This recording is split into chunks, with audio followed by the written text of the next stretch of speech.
निरंतर अब हम 11,000 से अधिक टेस्टिंग हम कर रहे हैं और इस संख्या को बढ़ा करके 15,000 तक शीघ्र ले जाने का हमारा लक्ष्य है। प्रदेश के बहुत सारे जनपदों के जिला अस्पतालों में अब ट्रूनेट मशीन भी स्थापित हो गई हैं और उन मशीनों से टेस्टिंग भी प्रारंभ कर दी गई है। बस्ती जिले में 50 टेस्ट कोरोना के ट्रूनेट मशीन से अब तक किए जा चुके हैं। इसी प्रकार से अन्य जनपदों में भी यह कार्य प्रारंभ हो गया है। इससे हमारी क्षमता संक्रमण के जांच की और साथ ही साथ जो उन लोगों को नॉन कोविड केयर चाहिए और जिनमें किसी प्रकार का संशय हो, उनकी तत्काल जांच करके उनको इलाज उपलब्ध कराने की हमारी क्षमता इससे बढ़ी है। इस समय आइसोलेशन वार्ड में कुल 4,175 लोगों को रखकर उनका इलाज किया जा रहा है, जो विभिन्न चिकित्सालयों में अथवा चिकित्सा महाविद्यालयों में रखे गए हैं। फैसिलिटी क्वारंटाइन में इस समय 7,763 लोग हैं और जो लोग आइसोलेशन वार्ड्स में हैं जिनकी चिकित्सा की जा रही है, उनमें से 89 मरीज ऑक्सीजन सपोर्ट पर हैं और 7 मरीज इस समय वेंटिलेटर पर हैं।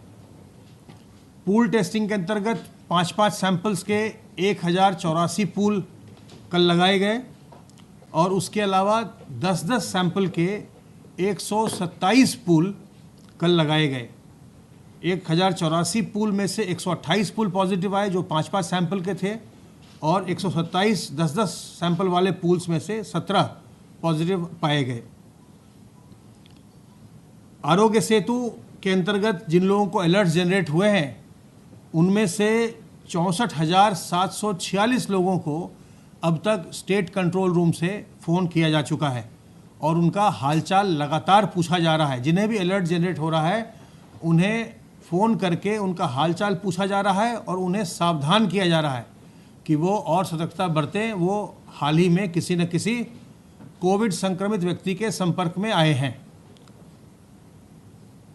हमारा स्टेट कंट्रोल रूम जो निरंतर 24 घंटे चलता है, इसका नंबर 1800-180-5145 है। किसी भी प्रकार की शंका होने पर, किसी भी प्रकार के लक्षण आने पर आप तत्काल इस नंबर पर फ़ोन कर सकते हैं और आपको हमारे विशेषज्ञ अपनी सलाह देंगे कि आप घर पर आराम करें अथवा आप तत्काल पास के सरकारी अस्पताल में जाकर अपनी जांच कराएं। आपको सलाह तुरंत मिलेगी। इसलिए अगर कोई भी लक्षण आपको लगते हों तो आप तत्काल हमारे हेल्पलाइन नंबर 1800-180-5145 पर फ़ोन करें। आशा वर्कर्स के द्वारा निरंतर जो हमारे प्रवासी कामगार लौटे हैं उनकी घर जाकर के ट्रैकिंग की जा रही है। घर जाकर उनका हालचाल पूछा जा रहा है और अब तक 13,60,119 माइग्रेंट वर्कर्स की ट्रैकिंग उनके द्वारा की जा चुकी है। इनमें से 1,199 प्रवासी कामगारों में लक्षण पाया गया, जिसे आशा वर्कर्स की सूचना पर हम प्रोसेस करवा रहे हैं। सबके सैंपल्स लिए जा रहे हैं और सबके सैंपल्स लेकर उनकी जांच की जा रही है। सर्वेलेंस का कार्य हमारा निरंतर चल रहा है। कंटेनमेंट जोन्स में भी और जो नॉन हॉटस्पॉट एरिया है उनमें भी हमारे सर्वेलेंस का कार्य चल रहा है। जो भी पॉजिटिव आते हैं उनके कॉन्टैक्ट ट्रेसिंग, उनके जो भी जिनमें लक्षणात्मक हो उनकी ट्रेसिंग, उस सर्वेलेंस में लगातार हम लोगों की लक्षणों की जांच करते रहते हैं। हमारी टीम्स जांच पड़ताल करती रहती हैं।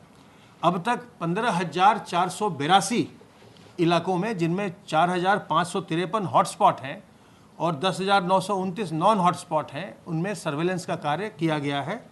1,09,124 टीम दिवस के माध्यम से 84,04,269 घरों का सर्वेलेंस किया गया, जिसमें 4,27,73,938 लोग हैं।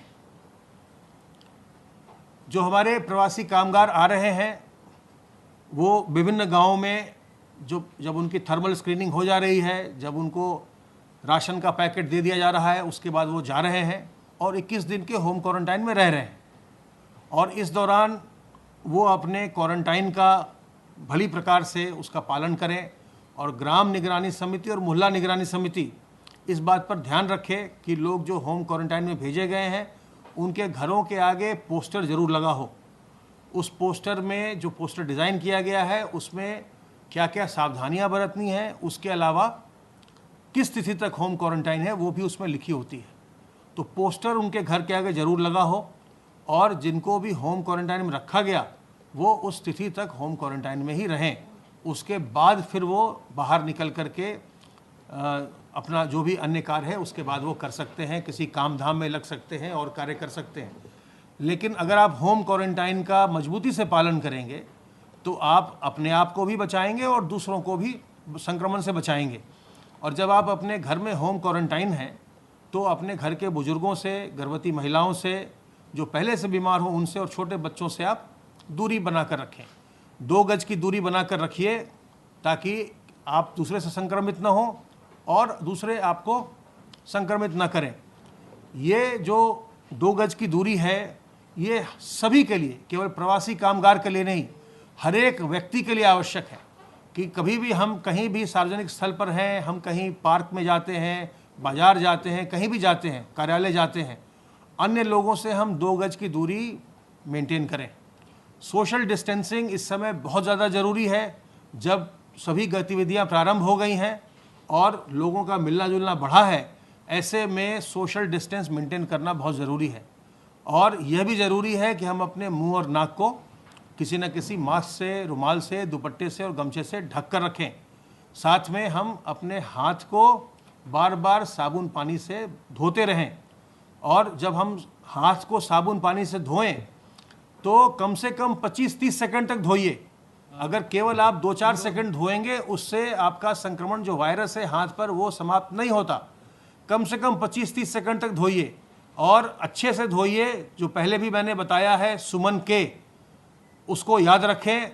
एस से सीधा तो सीधा हाथ धोइए, यू से उल्टा, उल्टा हाथ धोइए, एम से मुट्ठी, मुट्ठी को धोइए, ए से अंगूठा, अंगूठे को धोइए, साफ करिए, एन से नाखून, नाखून को साफ करिए और के से कलाई, कलाई को साफ करिए। ये जब आप पूरी गतिविधि करेंगे तो इसमें 25-30 सेकंड कम से कम लगेंगे और वायरस समाप्त हो जाएगा, वायरस मर जाएगा। तो फिर जो होता है वायरस का रास्ता यही है, या तो हम हाथ में जब हमारे वायरस होता है, जो सतहें हैं, टेबल है, कुर्सी है और कुछ चीज़ है, जब इसको हम छूते हैं और वायरस हमारे हाथ में आता है और फिर जब हम अपने मुंह और नाक और आँख को छूते हैं तो उस रास्ते से हमारे हाथ के रास्ते वायरस अंदर चला जाता है और हम संक्रमित हो जाते हैं। या जब हम किसी व्यक्ति के बहुत नज़दीक जाते हैं और वो व्यक्ति जब आपसे बात कर रहा है या उस समय अगर उसको खांसी आ रही है या छींक रहा है तो उसके मुंह और नाक से जो ड्रॉपलेट्स निकलते हैं वो आपके अंदर जाते हैं, आपके मुंह के रास्ते, नाक के रास्ते अंदर जाते हैं, उससे आप संक्रमित होते हैं। तो ये ही 2 रास्ते संक्रमण के हैं, इनसे हमें बचना है समझ करके। अगर आप लोगों से दूर रहेंगे तो जो जब बातचीत करते हो जो मुंह से संक्रमित व्यक्ति के ड्रॉपलेट निकल रहा है वो आपके पास, आपके अंदर नहीं जाएगा, तो आप संक्रमण से बचे रहेंगे। ऐसे ही अगर आप हाथ को साफ करते रहेंगे अच्छी तरीके से तो जो आप सतहों को छूते हैं, दरवाजे को आपने खोला, वहाँ दरवाजे पर अगर संक्रमण था, या आपने टेबल को छुआ उस पर संक्रमण था, उसके बाद आपने अपने हाथ को साफ कर लिया, आपने साफ कर लिया, फिर अपने हाथ को आपने साफ किया, उसके बाद अगर आपने मुंह को छुआ तो आपके हाथ में संक्रमण नहीं है, नहीं जाएगा। नहीं तो आपके हाथ से संक्रमण आपके शरीर के अंदर मुंह और नाक के रास्ते चला जाएगा। तो इसलिए संक्रमण से हमें बचना बहुत आवश्यक है। इस समय हम सावधान रहकर, सतर्क रहकर संक्रमण से बच सकते हैं। और अगर आप संक्रमण से बचेंगे तो आप संक्रमित नहीं होंगे, दूसरों को भी संक्रमित नहीं करेंगे। और अगर कोई संक्रमित होता है तो उसकी सहायता करिए, हमारे हेल्पलाइन नंबर पर फ़ोन करिए या जिले में जिला प्रशासन को बताइए, मुख्य चिकित्सा अधिकारी को बताइए, तत्काल सूचित करिए, उनकी जांच करवाइए और जांच करवा के अगर संक्रमित हैं तो उनका इलाज करवाइए। जांच की व्यवस्था, इलाज की व्यवस्था बिल्कुल निःशुल्क है, इसमें हमें बिल्कुल घबराना नहीं है, हमें तत्काल इसमें आगे आना है। जो भी प्रकरण हमारे सामने अभी आ रहे हैं उसमें हम लगातार ये देख रहे हैं, जो लोग विलंब कर रहे हैं, जो अपनी बीमारी को नहीं बता रहे हैं, बाद में आ रहे हैं, उनकी बीमारी में जटिलताएं उत्पन्न हो रही हैं। जो लोग समय से आ जा रहे हैं उनके लिए सारी व्यवस्था है, चाहे दवा की व्यवस्था हो, चाहे अस्पताल की व्यवस्था हो, चाहे ऑक्सीजन की व्यवस्था हो, चाहे वेंटिलेटर की व्यवस्था हो, सारी व्यवस्था की गई और सारी व्यवस्था आपके लिए निःशुल्क है। तो मेरा आप सबों से अनुरोध है कि जैसे ही आपको लगे कि आप में कोई लक्षण आ रहे हैं या आपके किसी परिवार वाले में या पड़ोसी में, तत्काल सूचित करिए और इस सूचना को देकर के ही तत्काल हम जांच पड़ताल करवा करके ही जो ट्रांसमिशन की चेन है इसको हम ब्रेक कर सकते हैं और तभी हम अपने प्रदेश में हम इसको नियंत्रित कर पाएंगे संक्रमण को। हम और आप, हम दोनों लोग मिलकर के ही संक्रमण को नियंत्रित कर सकते हैं। तो इसलिए बिल्कुल सामने आइए, सहयोग करिए और अगर किसी को संक्रमण हो जाए तो उसके प्रति मन में किसी प्रकार की दुर्भावना न रखिए, उसकी सहायता करिए। ये संक्रमण किसी को भी हो सकता है, इसलिए किसी प्रकार के हम इसमें न तो अपने अंदर हीन भावना लाएं या दूसरे के प्रति हम कोई दुर्भावना लाएं। अब मैं अनुरोध करूंगा अपर मुख्य सचिव गृह से।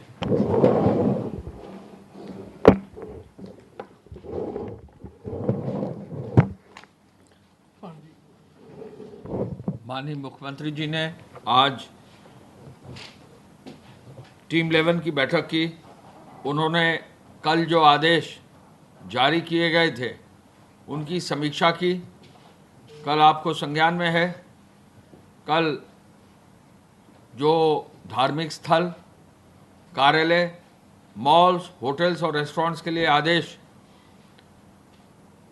जारी किए गए थे और कल रात ही में वीसी आयोजित कर प्रत्येक जनपद के जिलाधिकारी, वहाँ के पुलिस अधीक्षक, वरिष्ठ पुलिस अधीक्षक और सीनियर ऑफिसर्स, कमिश्नर्स, एडीजीज और आईजीज के साथ सर ने बैठक करके उनको विस्तृत निर्देश जो नए आदेश जारी हुए हैं उनके लिए दिए और कहा कि लगभग 40 घंटे का उनके पास समय था कल बैठक के समय से कल सुबह तक जब ये सब खुलेंगे कि वे समन्वय स्थापित करके जनपद स्तर पर कार्रवाई करें। इसी के क्रम में कई जिलाधिकारियों ने अपने जनपद में जहां भी धार्मिक स्थल हैं वहां के प्रबंधन से संपर्क स्थापित कर लिया है और सबका प्रयास है कि गाइडलाइंस के अनुरूप कार्य हो और उसी के अनुरूप जो है अनुमति दी जाए। माननीय मुख्यमंत्री जी ने जो निर्देश दिए हैं उसमें ये भी निर्देश दिए हैं कि आज सायं तक जिलाधिकारीगण प्रत्येक जनपद में अपना समन्वय स्थापित कर लेंगे और इस आधार पर कल से जो भी अनुमतियां दी गई हैं उनके अनुरूप कार्रवाई की जाएगी। माननीय मुख्यमंत्री जी ने मंडल आयुक्तों को विशेष रूप से बल दिया है कि वे विकास की और राजस्व के कार्यों पर विशेष ध्यान अब दें। अनलॉक 1 शुरू हो गया है, राजस्व के कार्यों पर और अधिक ध्यान देने की आवश्यकता होगी। विकास के कार्यों को और द्रुत गति से आगे ले जाने के लिए, प्रोजेक्ट्स को मॉनिटर करने के लिए, क्वालिटी इंश्योर करने के लिए, जहां भी कोई कठिनाई है प्रोजेक्ट्स में उनको दूर करके उनको आगे बढ़ाने का निर्देश दिया है। खुद माननीय मुख्यमंत्री जी आज बस्ती मंडल गए हैं, वहां पर निरीक्षण कर रहे हैं। उन्होंने खुद आज कई निरीक्षण लगाए हैं, समीक्षा बैठक भी रखी है और खुद अस्पताल का भी निरीक्षण करने गए हैं जो इमरजेंसी की सेवाएं हैं, जिससे कि खुद ज़मीनी स्तर पर वो इंस्पेक्शन करके संबंधित अधिकारियों को निर्देशित कर सकें। मुख्यमंत्री जी ने यही कहा है कि जो अस्पताल हैं, नॉन कोविड हॉस्पिटल्स हैं, उनका सबका व्यापक और बृहद रूप से पूरे प्रदेश में इंस्पेक्शन हो। स्वयं ही वो प्रतिदिन जो भी अस्पताल हैं वहाँ के जो मरीज़ हैं वहाँ से फीडबैक सीधे ले रहे हैं। ऐसे में उनका ये मानना है कि अगर फीडबैक लिया जाए, अगर इंस्पेक्शन टाइम से किया जाए और जनपद स्तर पर चूँकि विशेष सचिव स्तर के अधिकारी मौजूद है तो ऐसे में कोई कारण नहीं है कि चिकित्सकीय व्यवस्था को और बेहतर नहीं किया जा सके। कोविड हॉस्पिटल्स में अपर निदेशक और संयुक्त निदेशक स्तर के अधिकारी स्वास्थ्य विभाग के लगाए गए हैं। उनको भी निर्देशित किया गया स्वास्थ्य विभाग के माध्यम से कि वो जो भी अस्पताल हैं उनका निरीक्षण करें और व्यवस्था का पर्यवेक्षण करें। जैसा कि मैंने आपको बताया, माननीय मुख्यमंत्री जी ने अब निर्णय लिया है कि चूंकि अब अनलॉक 1 हो गया है, निर्माण के कार्य शुरू हो गए हैं, तो बृहद रूप से जो बड़े प्रोजेक्ट्स हैं, एक्सप्रेसवे हैं, मेडिकल कॉलेज हैं, विश्वविद्यालय हैं, सड़कें हैं, नहर आदि का निर्माण है, जहां श्रमिकों और कामगारों को रोजगार दिया जा सकता है, इनकी समीक्षा इनके प्रोग्रेस के प्रति, श्रमिकों और कामगारों के रोजगार के प्रति, सभी के प्रति जो है सुनिश्चित करने के लिए उन्होंने निर्देशित किया है। उद्योग, कृषि, उद्यान में निर्माण और रोजगार की संभावनाओं को भी आगे बढ़ाने का निर्देश उन्होंने आज दिया है। उनकी ये मानना है कि 15 जून से 1 करोड़ से अधिक रोजगार हमारे प्रदेश में रहे अन्य विभिन्न विभागों के अंतर्गत, और सुनिश्चित हम कर सकें कि जहां भी श्रमिक और रोजगार आवश्यकता हो उनको रोजगार, चाहे तो उद्योग में हो, चाहे वो कृषि में हो, चाहे वो मनरेगा में हो, चाहे वो MSME में हो, चाहे वो डेयरी में हो, सेल्फ हेल्प ग्रुप में हो, जिस भी स्तर पर संभव है वहाँ उनको कार्य दिया जाए। श्रमिकों और कामगारों में जहाँ भी राशन किट का वितरण अभी नहीं हुआ है वहाँ तुरंत राशन किट के वितरण का जिलाधिकारियों को भी निर्देश उन्होंने दिया है, और राजस्व विभाग को कहा है, ACS राजस्व को, कि इसको इंश्योर कर लें। नगरीय क्षेत्र में और ग्रामीण क्षेत्र में सैनिटाइजेशन का कार्य निरंतर चल रहा है। संक्रमण रोकने के लिए सैनिटाइजेशन बहुत ज़रूरी है। स्ट्रीट वेंडरों के लिए भी योजना बहुत जल्दी लाई जा रही है 10,000 रुपये के लोन पर, और जो भी हमारे श्रमिक और कामगार हैं यदि उनको किसी न किसी रूप में आवास की ज़रूरत है तो किराए पर आवास की योजना भी जल्दी ही आगे बढ़ाई जाएगी। आगरा, मेरठ, अलीगढ़, मुरादाबाद, गौतमबुद्ध नगर, फिरोजाबाद के मेडिकल कॉलेज पर विशेष ध्यान उनका है। एक एक दिन इन प्रत्येक मेडिकल कॉलेज का फीडबैक की समीक्षा करते हैं, तो निश्चय ही ये मेडिकल कॉलेज सबसे सेंसिटिव जोन में है, तो सेंसिटिव जोन में होने के नाते इनकी समीक्षा आवश्यक है। इन पर भी विशेष रूप से ध्यान देने के लिए मुख्यमंत्री जी ने निर्देशित किया। नॉन कोविड अस्पतालों में भी डॉक्टर और नर्स और जो पैरामेडिकल स्टाफ है वो ग्राउंड लेते रहें, ये निर्देश दिए हैं। अस्पतालों में 24 घंटे के लिए ऑक्सीजन का बैकअप जरूर हो, इस बात के लिए भी उन्होंने निर्देश दिए हैं। मैं ये भी आपको बताना चाहूँगा कि गृह विभाग की कार्रवाई के अंतर्गत 188 में 63,008 FIR दर्ज हुई हैं। 1,73,471 लोगों को नामजद किया गया है। 58,68,902 वाहनों को चेकिंग करके 52,213 वाहन सीज किए गए हैं, और चेकिंग अभियान में 26,44,59,36 रुपये का जो है शुल्क भी वसूल किया गया है। जो आवश्यक सेवाएं हैं उनके लिए 2,88,824 वाहनों को परमिट दी गई है।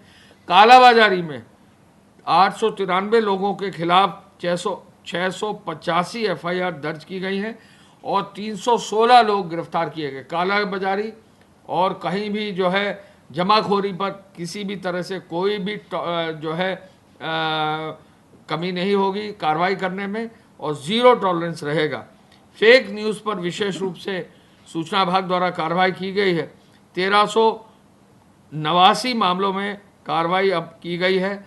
कल 8 मामलों में ट्विटर के साथ और फेसबुक के 1 मामले में कार्रवाई की गई है।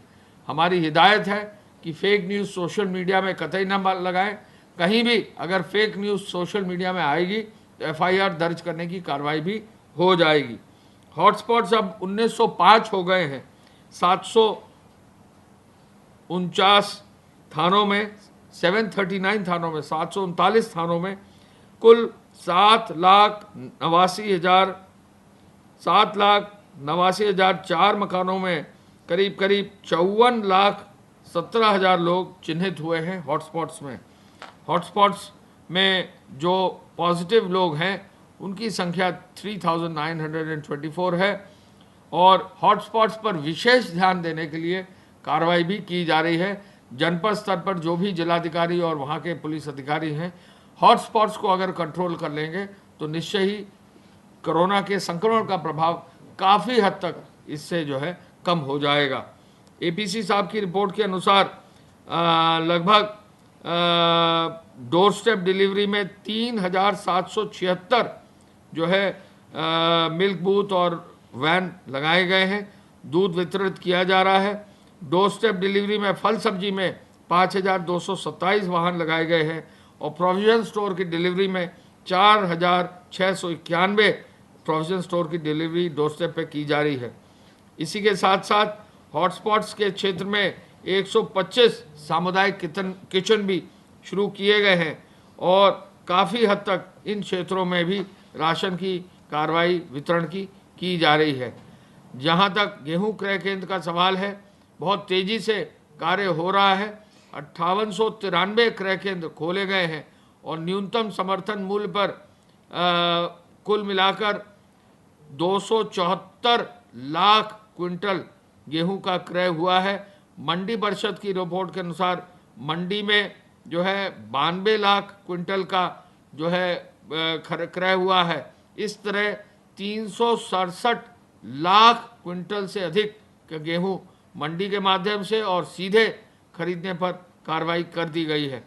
उद्योग विभाग ने 830 करोड़ रुपए का वेतन 87,986 इकाइयों के माध्यम से बांटा है। निर्माण कार्यों में नगरीय क्षेत्रों के श्रमिकों में, ग्रामीण क्षेत्रों के श्रमिकों में कुल मिलाकर 33,55,000 लोगों को 335 करोड़ 44 लाख रुपए जो है वितरित कर दिया गया है।